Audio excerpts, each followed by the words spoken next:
Okay, hopefully this is working a little better this time. Yeah. So, yeah, I thought I would do a stream today. Okay, the mic is a little loud now. Thought I'd do a stream about some adventures I had back in 2017. So a little bit about my time cycling and camping. From about 2010 to 2017, I did most of my long rides. When I say long rides, I mean from Belgium to Armenia, Belgium to Turkey and back, up into the Polar Circle in Norway. To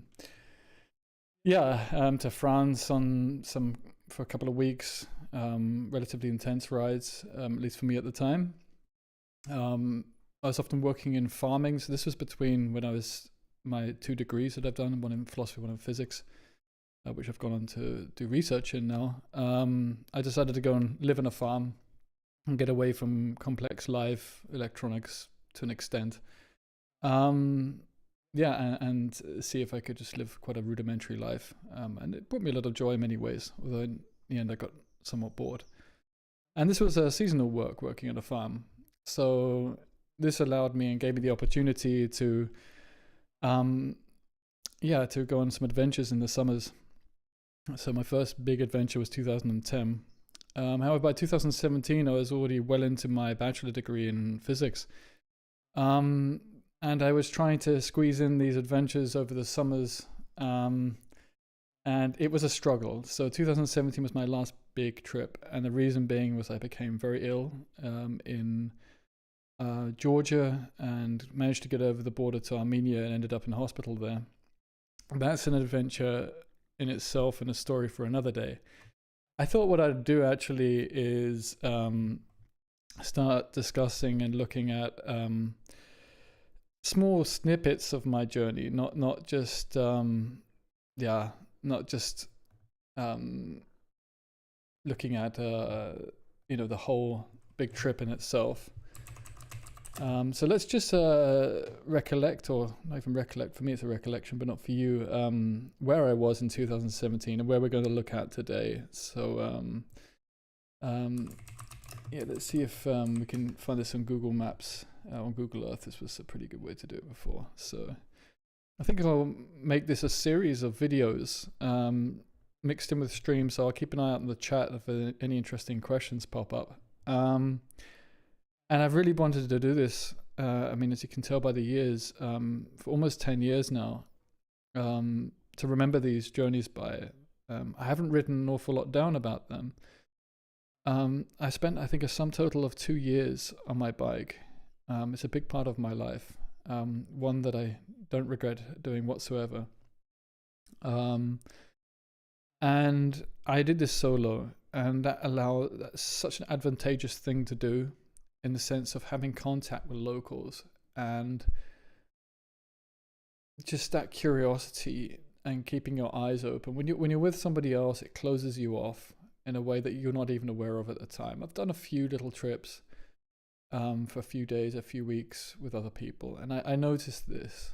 And I traveled with a guitar, and one picture I'll base this around a few photographs I choose for each stream. And you'll get to see an image of my bike and how it was loaded, at least on that trip. I'd take a guitar with me and I'd often play music with people. There was a time in Turkey when I played in a village and people were dancing, and just one example. And it's a means of communication when you don't have a common language. Music, it sounds a bit cheesy, but music is universal. Scales like the major scale were discovered independently across the planet. At least it seems that way. That's to do with music theory, and there's other complexities there, but there is an aspect of music that is universal and therefore leads to empathy. So it's a great icebreaker at the very least, if not a great way just to socialize by having a jam with somebody in a village somewhere. So I always travel with a guitar, with a tent, but in countries like Moldova, Ukraine, people are so warm and friendly. You will get invited to stay with families more often than is perhaps for someone that's a bit of an introvert. It's a bit overwhelming at times. But nevertheless, it's again another opportunity to experience the culture by living and staying with people on these trips. So let's get an idea of what this stream in particular will be about.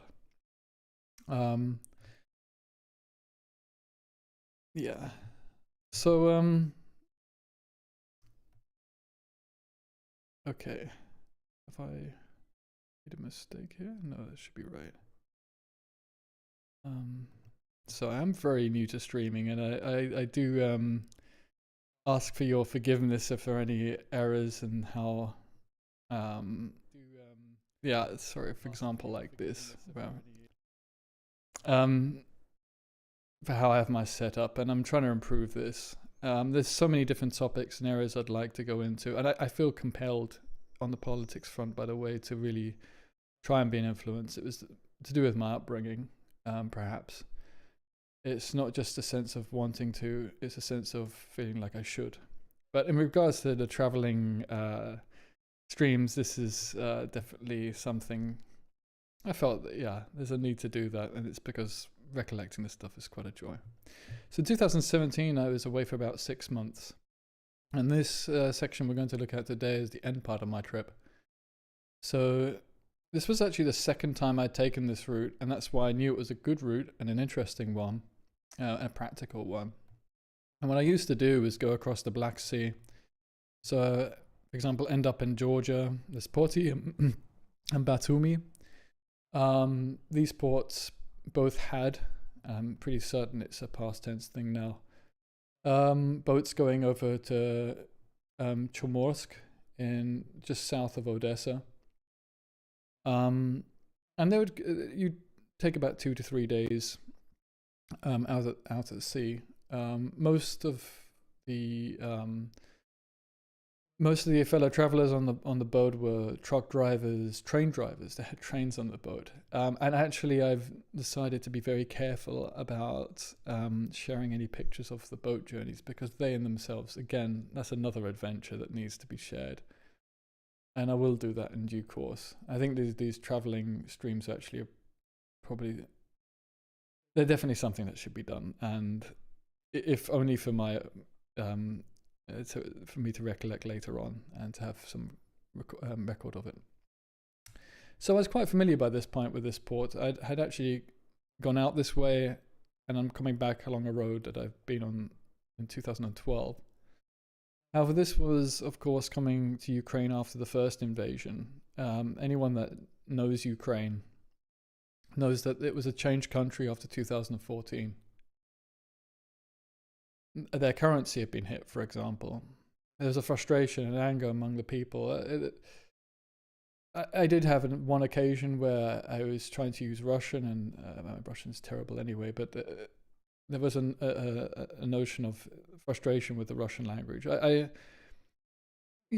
trying not to reflect on too many other memories from the beginning of the trip, because that will be another video, but let's just say that it's a little sad already by 2017 as to the effects of invasion by the Russians.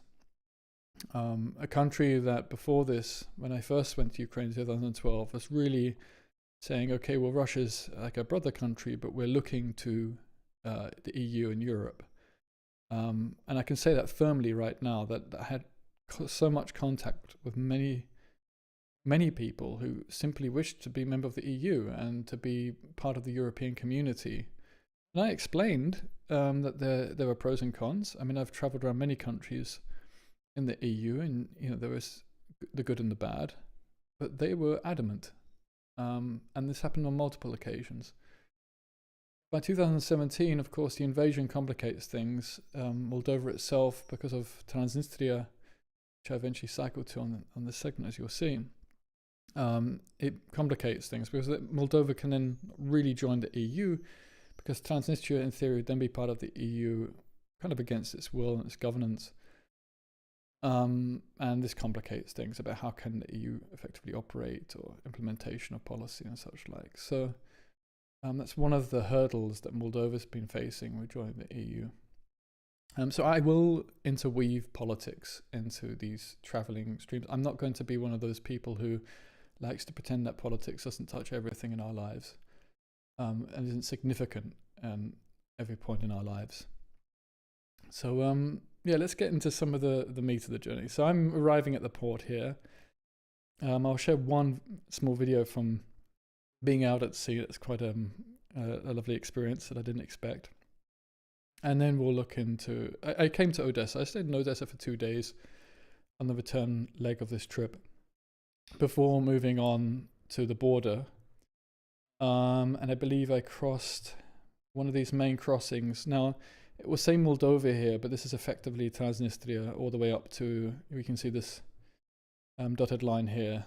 And Tiraspol, with my abuse of these names, is the capital of Transnistria. And yeah, let's see if we can get some of these pictures up. Okay. So yeah, the first thing I wanted to show were the dolphins. As I was at the Black Sea, this is probably the day before we managed to get to Chumorsk. Yeah, I witnessed dolphins for hours on end, and they'd follow the boats. I can't remember fully the explanation as to why they like to do this, but it was absolutely awe-inspiring to witness this. Yeah, I spent hours literally on deck watching these dolphins follow us along, and wondering what their intentions were, what their motivations were,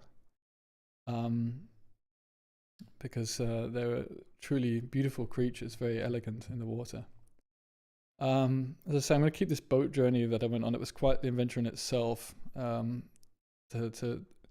whet the appetite for future videos, our boat was actually hit by a fueling vessel, which led to the sensation that we may actually be sinking.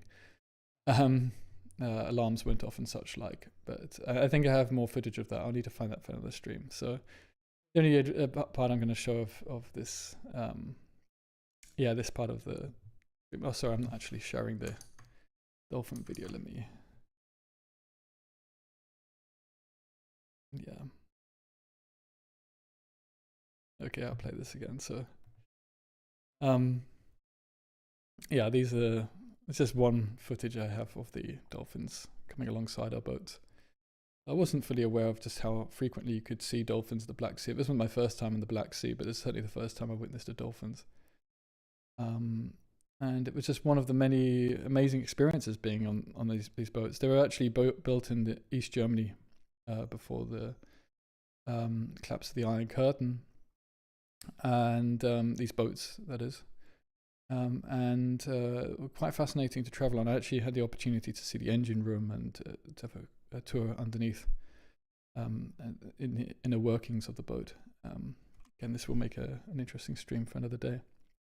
So then I got to Odesa, and one of the first things I tend to do in Odesa is, or in any place, is to seek a place to buy honey. And this lady was a lady from the monastery, a local monastery or church, if my memory doesn't serve me well.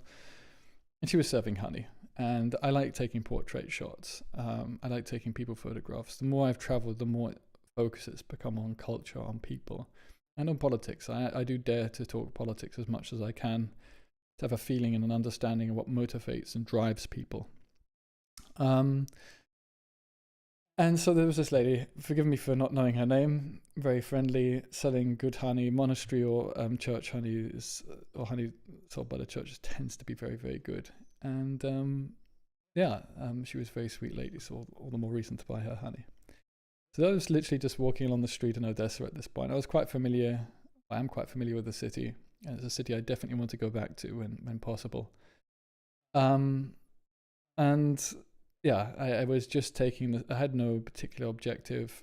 It was the afternoon at that point, and I decided to stay in a hostel while I was in Ukraine, in Odesa, because I wanted to spend a few days there.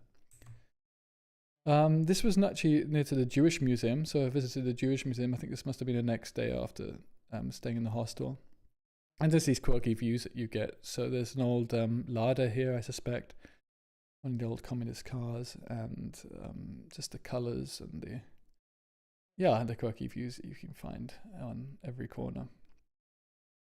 This was inside the Jewish Museum. It was really one of those museums that's not created to be particularly elegant, but immensely informative, rich and dense with interesting artifacts and descriptions and things you wouldn't necessarily expect. And especially with regards to the music, which of course the music is such a significant part of Jewish culture. And Odesa before the war had the population was 44% Jewish. Currently it stands at 4%.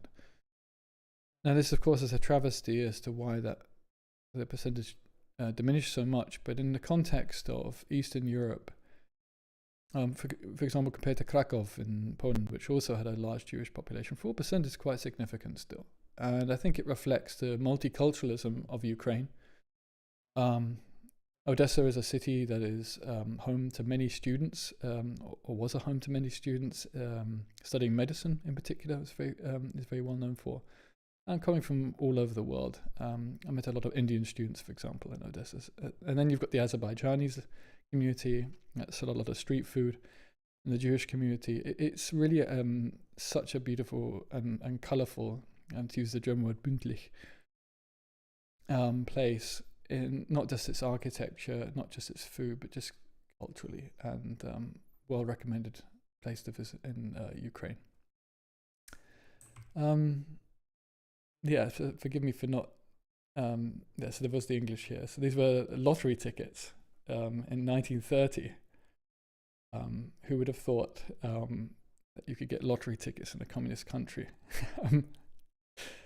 I'm sure that would promote inequality rather than equality, surely. It's exactly my point about this museum. Well recommended to visit the Jewish Museum in Odesa. People there were very friendly. We didn't have a common language, but we had a common understanding. There's also a functioning synagogue in Odesa that's also worth visiting. They weren't so used to people like myself visiting, but they were very welcoming nevertheless. As someone not of the Jewish faith. So that's a bit of an advertisement for the Jewish Museum in Odesa.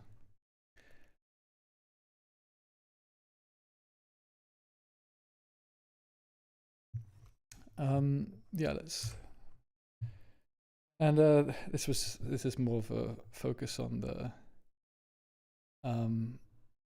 the just a photography type of picture, shall we say, that it's just because of the beauty of the image itself. I mean, I won't hide from the fact that it's a beautiful lady standing in the middle of the street. But there are a lot of young people in Odesa too, and it's not an uncommon sight. Let's put it that way. And a lot of architecture, and Lviv in western Ukraine is also quite known for its book sales. And there was quite a number of famous authors who lived in Odesa, and I think a lot of these statues refer to the authors that were known to have been in situ.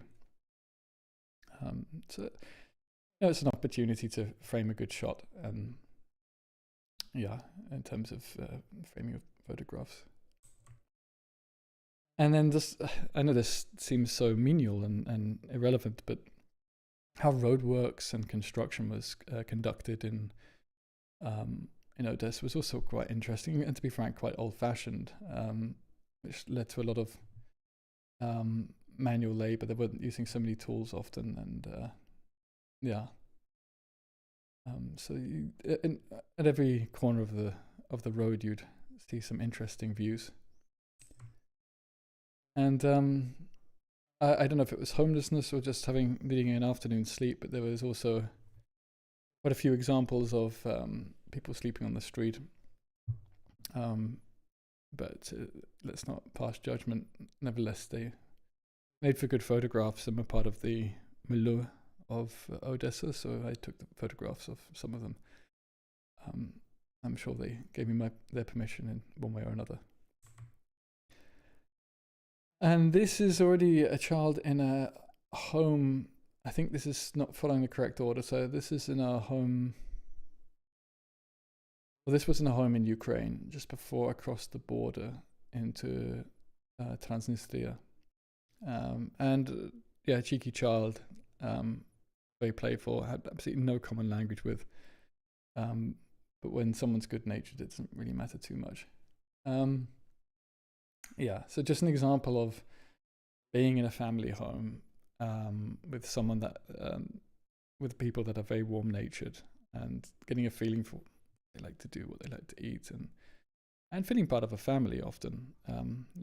I've had it said a number of times, quite literally, that you're part of our family this evening, and the kindness there.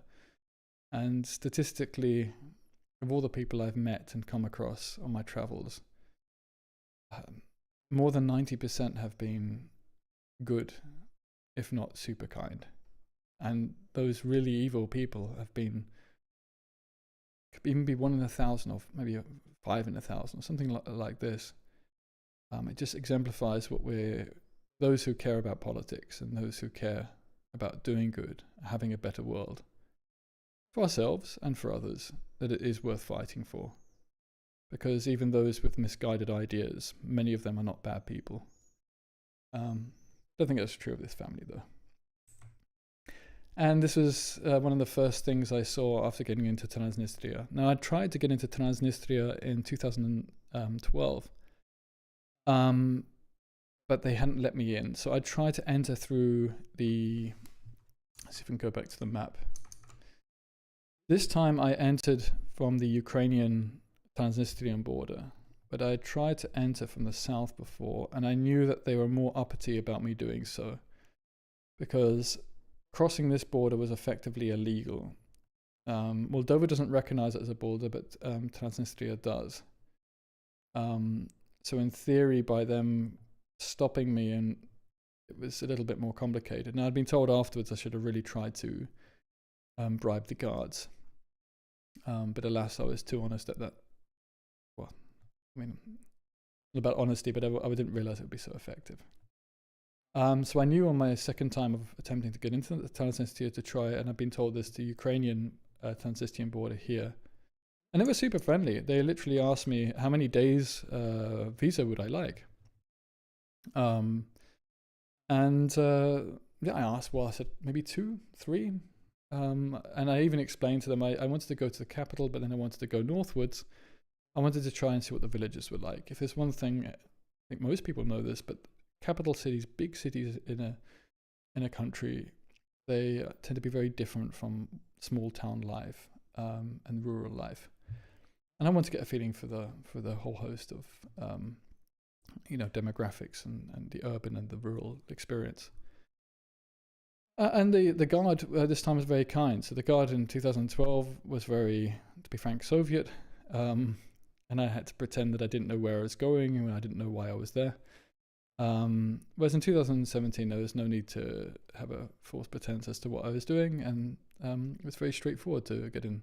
But they maintain very much their sense of Soviet past. And to be frank, they perceived the counter-revolution, I believe, in '92 as as reverting back to a Soviet system, and that the system that they have now is some evolution of what the Soviet Union was. This was explained to me before, but it's also evident in another picture that's going to come up. So it's a bit of an uncomfortable experience because, of course, that's no good thing. But they do seem to have some kind of elections that are at least as fair as in Russia, which at that stage seemed meaningful. The country is run by a lot of Russian oligarchs. Money is pumped into the country more so than the country makes itself, so that the people of Transnistria are very content. I spoke to a lot of Transnistrians about what it's like to be in Transnistria. I heard no one complain, and also in the villages. Now, of course, those who were against the system will have left Transnistria during the counter-revolution in the 90s. And I did in 2012 meet a family who are originally from Transnistria who cried before me, missing the country in which they had, well, the part of the country in which they remembered and couldn't go back to. Now, that's not always the story I hear, but it doesn't matter if it's not everyone's story, if it's some people's story that's quite tragic. Those who remain in Transnistria, though, of course, are somewhat loyal to the system. I don't think a referendum in Transnistria would go in the way of Moldova. I think they'd want to remain their own country. But that's partly, as I say, because they're being propped up by Russian money. So they have, for example, supermarkets called Sheriff, and Sheriff runs a lot of things, insurance companies and such like, and it's much more luxurious than you get in Western Europe. It's everything's glass and almost marble. The workers, they have very smart uniforms. And this isn't because they make a lot of money, it's just, as I say, propped up. So there's this kind of facade to Transnistria that the people have got used to and are kind of happy with. Everything is kept very well, or pretty well. The roads are pretty good condition, especially for the region. And so all of this feeds into the fact that people simply, are willing to, or quite content there. So they don't see their former Soviet past in such a negative light. This is a Transnistrian flag. This is raised on one of the main buildings in the capital. It was very, very well kept. Now, when I got to the capital on the first evening, I was looking for a hotel. I didn't want to risk wild camping in a country that doesn't have really any diplomatic links with my home country. And I was actively looking around, so I don't think this was intentional, but I found a lady and she spoke English incredibly well. In fact, she was a student of English. And she said to me without any hesitancy, "Do you want me to give you a tour?" And this is like a dream when you're on these types of trips, to have someone knowledgeable who speaks a common language. And she gave me a tour for a couple of hours, and also knew of a hotel that I could eventually end up in. And she took me around the capital, and we spoke a lot also about the politics. And it turns out that most people or businesses would have a favorite Soviet leader, and they would have that picture in their business or in their home. So it could be Brezhnev or Khrushchev, sometimes Stalin. And I've studied Cold War history well enough to know the leaders, and I'd argued that I think of the Soviet leaders, Khrushchev was probably the better one. And it was kind of a jovial discussion. I was aware of where I was, and not to speak too negatively, but there was some genuine points that could be made in that regard. And I remember we were in one of the main squares in the capital, and she said to me, "We need to walk further. We're actually being listened to now." And that's when it clicked. That facade was being pulled back a little bit, and I could see that I was in a police state that was taking it easy in 2017, but it's still a police state. You should still be very careful. And then the monuments, of course, I think this is a T-34. There's a number of monuments. So this is actually quite a good picture to exemplify this. T-34 with Lenin in the background. And I believe this is effectively the the main government building. And you can also see the Russian flag next to the Transnistrian flag. This is effectively a Russian colony, but the colonialists now rule the roost here, and they're kind of happy with how things are. And this is a close-up shot with Lenin there. And they had a number of military parades. I actually ended up, in 2017, those of you that know your history well enough will realize that it's exactly 100 years after the October Revolution. And they were preparing for quite a big celebration in October of that year. So they're already practicing their parades and wearing their military attire and such like. So it was quite a good time to find yourself in Transnistria in terms of observing the culture and the behavior. So yeah, you can see the infrastructure is not perfect, but for the region, it was in quite good condition. I mean, Moldova and Ukraine both suffer in this regard with old concrete that's falling apart, and I suspect a lot was built at one time, and so it's quite expensive to replace everything at once. Generally, things were well kept, as I say. And this exemplifies it. So from what I understand, this is to celebrate the 100 years of the revolution, 2017. And then 50 years after 1967. I don't know what this is in reference to. Maybe someone in the comments can explain this a little better to myself. But from what I understood, they were taking some pride in this 100-year anniversary. This is a typical goods train that was there in the Transnistrian colours. So the train network seemed to be very active, and their factories, the old factories compared to both Moldova and Ukraine, seem to be running on average more than you'd find in these former Soviet countries. This is one of the difficult sides of these countries. There's a lot of the economy was destroyed, given the inefficiency of these factories after the fall of the Soviet Union. They seem to have tried to maintain it a little more in Transnistria. Again, this is practically a facade because if their tools are very old and they're quite inefficient in their manufacturing, then they can't really be doing this for a profit, although I may be wrong. And again, more of this propaganda. This is one of the statues actually in Tiraspol, and and a lot of these propaganda posters have numbers on, and some of them refer to the years since the counter-revolution, and then they just put new numbers. They stick new numbers over the posters as the years go by. But things don't change in comparison with many countries, not just in this region, but also in the Balkans. The typical watermelon sellers, which you could find, have an expanse. And tend to be good watermelon. This is great cycling food, so I knew them well. But you can see from the vehicles, there was quite a lot of modern European vehicles. They buy them third hand, but at the same time, you still have a lot of larders there. And this was, I think, on my final evening in Transnistria, which was not the wisest.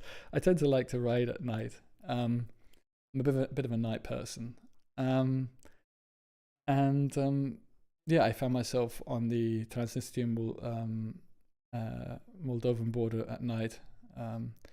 This was the sunset behind a T-34, and this was my my final view of a Transnistrian road, which I was really quite enjoying riding along. And what you can see here is just up above, there's a small town, and then the road goes left. And you go through a checkpoint here, which is the Transnistrian checkpoint. And then in this woodland here, you'll meet Russian soldiers who are stationed in the woodland there with probably T-62s. The tanks look pretty old. But they had camouflage. They were intended not to be seen. That was quite clear. And in 2017, I said greetings from Britain in a kind of a jokey way. I don't know if they heard me, but it's sad what's happened, especially what's happened since. And if only there could be a sense of putting peace above nationalism. But that's another conversation, perhaps. But that was my final evening in Transnistria before I crossed over this hill. On the other side of the hill there was the Moldovan checkpoint. And in the Moldovan checkpoint, they weren't all too pleased with the fact I'd crossed this theoretical border, because in my passport I didn't have a Moldovan stamp, and that meant theoretically I'd crossed into the country illegally. But they and they must have been aware of other people that had made this trip. But it did require some paperwork to be done. And we're talking about now 10 o'clock at night, or maybe 9 o'clock at night. They were pretty friendly with me, but I had to stay in an office for a while they processed my papers and gave me a stamp in my passport. And left me on my merry way.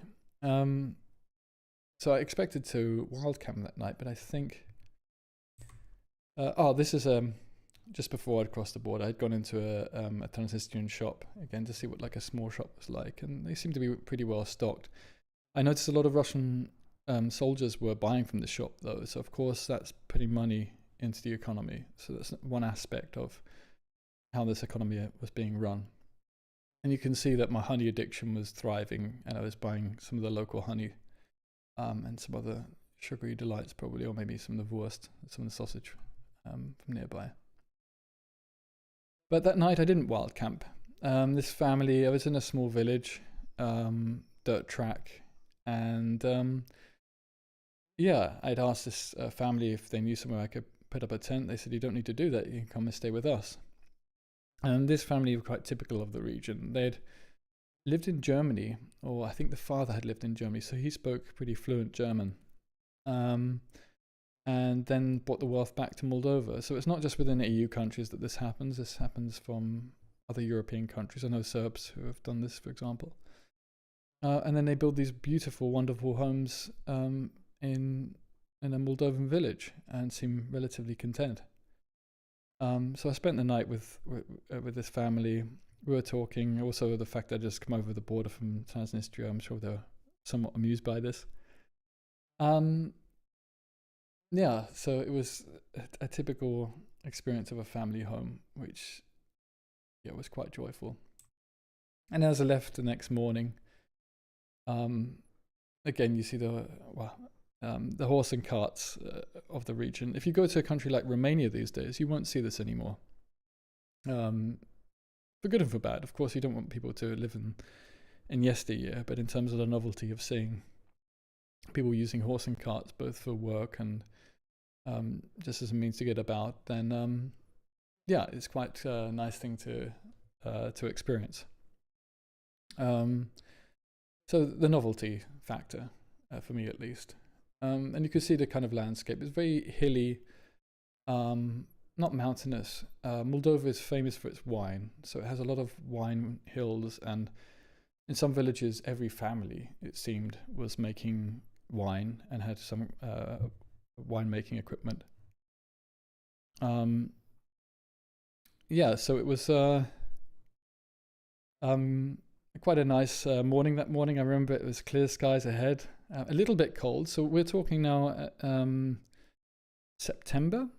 This would have been mid-September. So you can get some quite cold nights, quite cold days at that time of year. This is a continental part of Europe. I'm moving now away from the coastline, so the risk of cold nights increases. And this was an English teacher. I seem to be bumping into English teachers quite a lot on these trips. She didn't speak such good English. She was an old school English teacher, pun intended. And she was Russian speaking, if I remember correctly.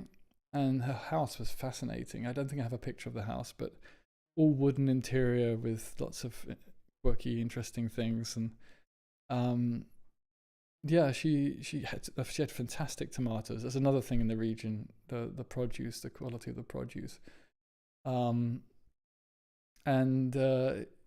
It was a nice evening, but I don't know what she made of me. I camped in her garden. She didn't fully trust me, I think, to sleep in a house in a sleeping bag. which is fine, of course. I mean, I'm more than grateful to have a spot in the garden where I'm safe. But it nevertheless still was an interesting experience. And I managed to get her portrait in the morning before leaving. And I think by this point, this was either northern Moldova or already in Ukraine. So if you look on the map, you can see that by the time I leave Moldova, I have to enter Ukraine again. So what I usually do is travel across a border crossing in the north, and then cycle across western Ukraine, which is quite a different place from, say, around Odesa, and I suspect eastern Ukraine.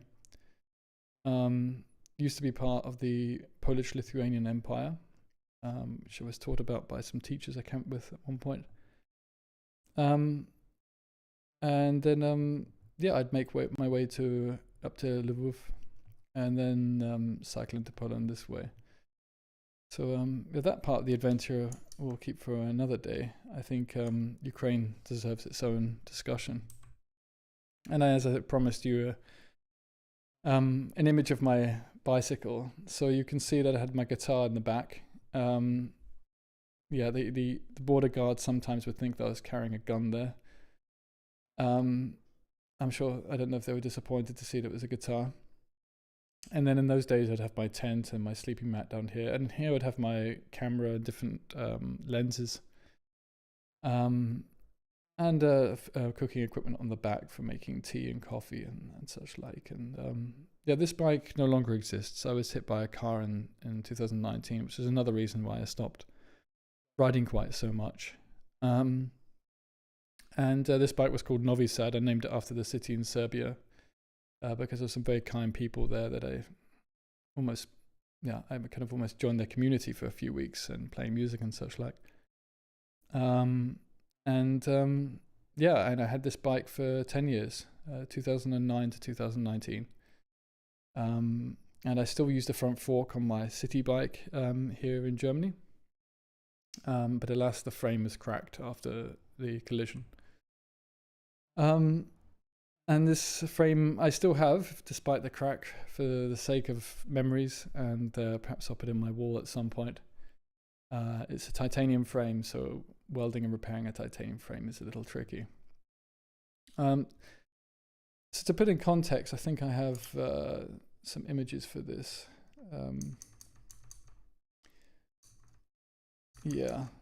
So I wanted to highlight, actually, to put in context some of the discussions I had, certainly in Moldova among Russian-speaking communities, because I believe this was during the period in which Stalin was in power in the Soviet Union. He rehoused Russian speakers, Russian families, to try and make it difficult for the Soviet Union to crumble. Clearly didn't work, but what it did lead to was Russian families being all over the Baltic states, Georgia, Armenia, and Moldova. So Moldova today, Moldova, not including Transnistria, is about 10% Russian speaking, and one of the cities in the north is one of the main hubs where Russian speakers are. And so in 2017, when I was there, actually the dominant party was this coalition. And this coalition were Russian-leaning. They called themselves socialists, but they're very socially conservative, a typical modern Russian politic. And you would hear that in Moldova, certainly more so than in Ukraine, even in 2012. This kind of Russian-leaning aspect of the populace, and even those who spoke Moldovan or Romanian, as a first language, may have Russian ancestry too. People, of course, mix, and so there was a weakness towards looking eastwards in 2017. What's interesting is this was during a period of demise for this coalition, and that this demise really happened before the war in 2022, the second invasion by Russia. Of course, that trend continued.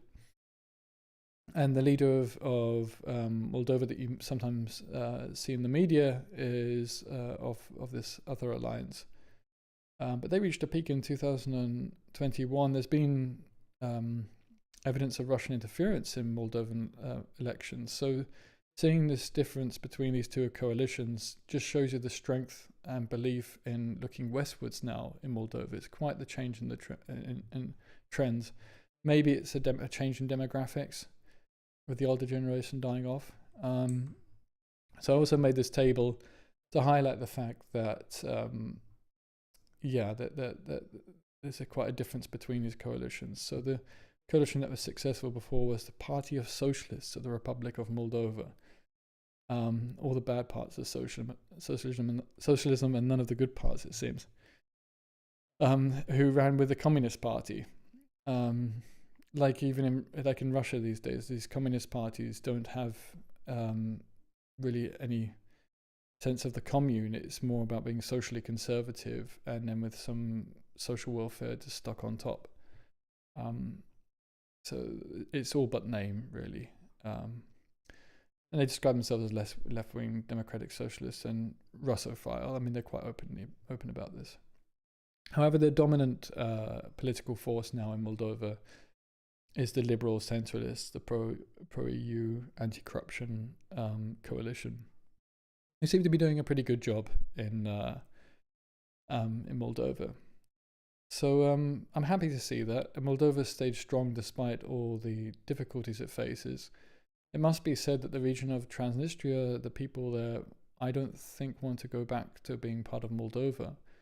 This exemplifies the seriousness of when you leave part of your country occupied for a generation or more. The reversal of these processes, even though in some ways it would be ideal or there may have been mistakes made in history, it's just not conceivable. You'd lead to a lot of people being very unhappy who live there now with being governed by a country that they don't really believe in. This isn't a good thing. This is why it's important and critical that Ukraine gets its territories back sooner rather than later. Even an agreement around Ukraine not recognizing the territories, that's what Moldova had with Transnistria, and now I don't think it's reconcilable. I mean, they shouldn't, of course, join the Russian state. I don't know if people actually want that there, but they do want to be an independent state. They have their own currency. They have some kind of governance.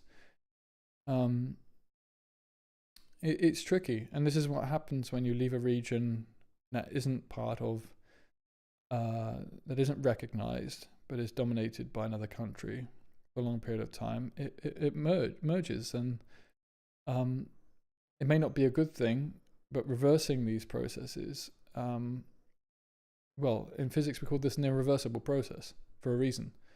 If you reversed it, it wouldn't be as it was before. There would be resentment, there would be hatred.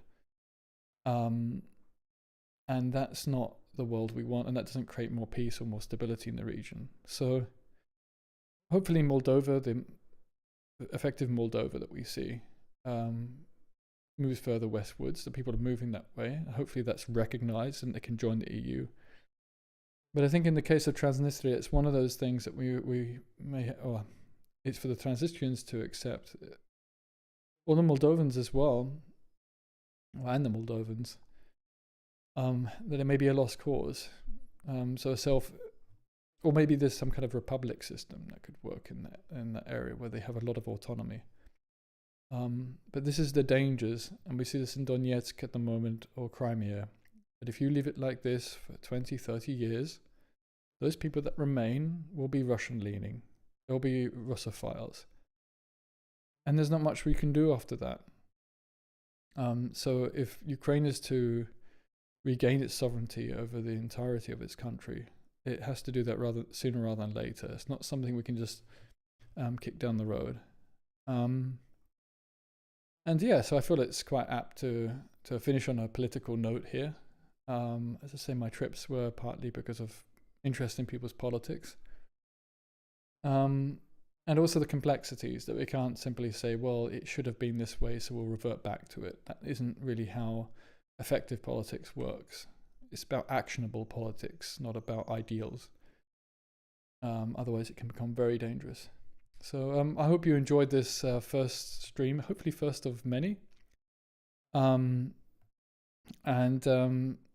yeah, in future streams, if people ask any questions in regards to my travels and adventures, then I'd be more than happy to to share further description or what I can remember of certain aspects. Maybe it's food, music, or how I was just feeling in that moment, or the weather, these types of things. So if anyone's watched this, then please like and subscribe.